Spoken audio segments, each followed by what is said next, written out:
First of all, I would like to welcome you here in Greece. Thank you. Is this the first time that you visit our country? No, it's actually the third time that I'm here. I try to come over here at least twice per year to support the schools that we have here and for seminars. Okay. How do you call your kind of martial art? It is called Wing Chun Kun. Wing Chun Kun is a Chinese Wing Chun style. It's about 300 years old. It's not exactly a martial art. We speak more of a self-defense system when it comes to Wing Chun, but the name is Wing Chun Kun in Cantonese. Can you tell us some more things about special characteristics about the martial arts that you invented or somehow you created?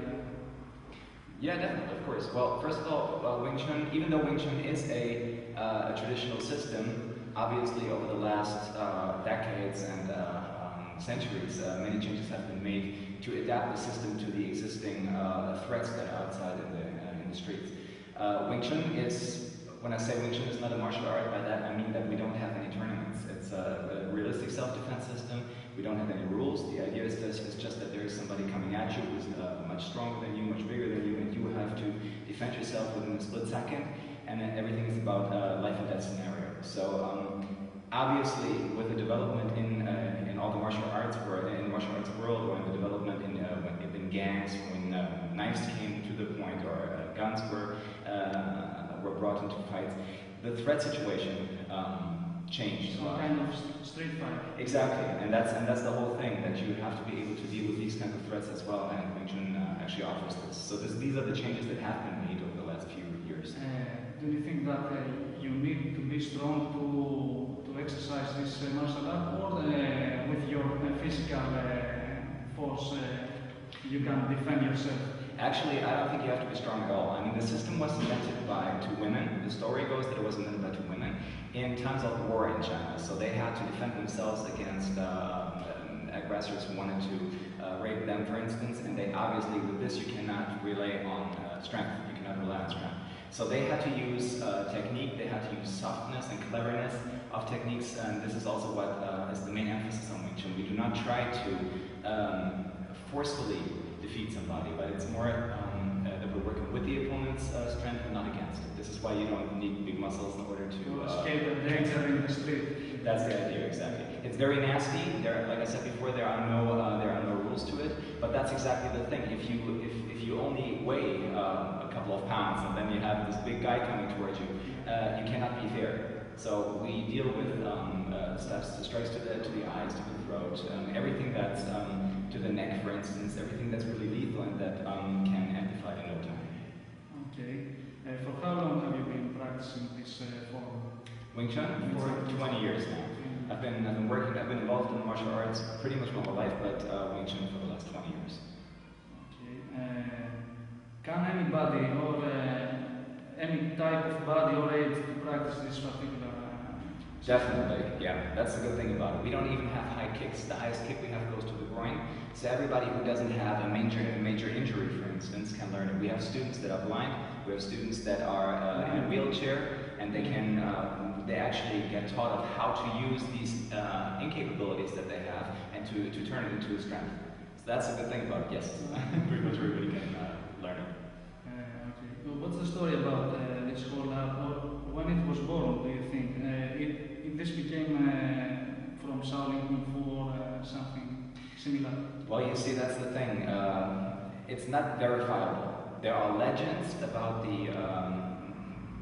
how Wing Chun was invented, and the story goes that there was a lady by the name of Thommy who was a Shaolin nun.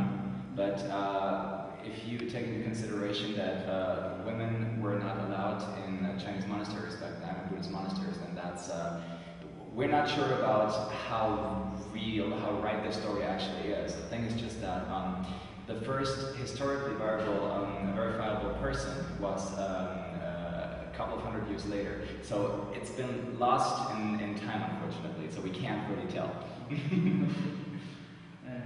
What's your opinion, or the best part of the advantages from other martial arts? What's the advantages to bring people to this martial art? Well, first of all, it is very direct. It is very applicable for pretty much everybody. With Wing Chun, pretty much everybody can learn how to defend himself under 1 year if he practices, let's say, twice per week. It's a very realistic and direct. Yes, yeah, definitely. If you train like twice per week for 2 hours, then within 1 year you should be able to deal with pretty much everything that goes on in a regular street fight. I'm not talking about that you have to work against somebody who's a professional boxer or something like that, but against, you know, the average Joe that may cause trouble in a bar, you should be able to deal with. Yeah, so this is actually what attracted me to it. The second is the efficiency and speed with which everything works. Our philosophy is that a fight should never take longer than 2 seconds. The longer the fight takes, the more difficult it becomes for me to win it, obviously. So if the fight takes longer, then I have done something wrong to start with. In Wing Chun, you learn to attack in the very beginning. We have the first motto that is the way clear, go forward. And only if this doesn't work, if I somehow get in contact with the opponent's limbs, then we let him transform our arms, our limbs, our legs, whatever he has,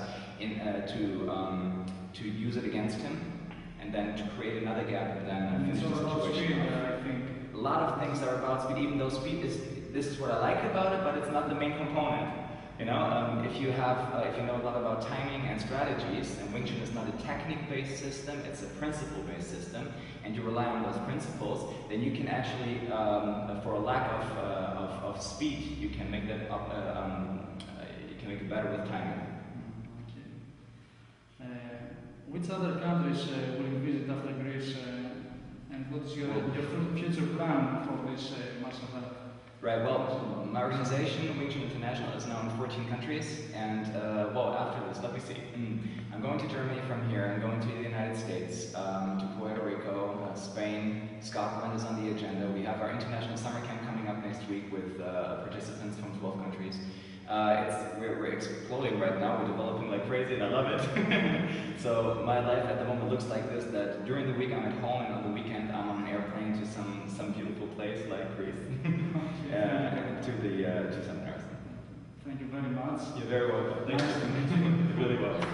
One more thing, if you like to know about that, the school that is here in Athens has a very high-ranking instructor, Sifu George. So for people who would be interested in Wing Chun, if they visit the wingchun.com website, there is a link that directs to the Greek website on the Sifu George. Okay, thank you. Thank you.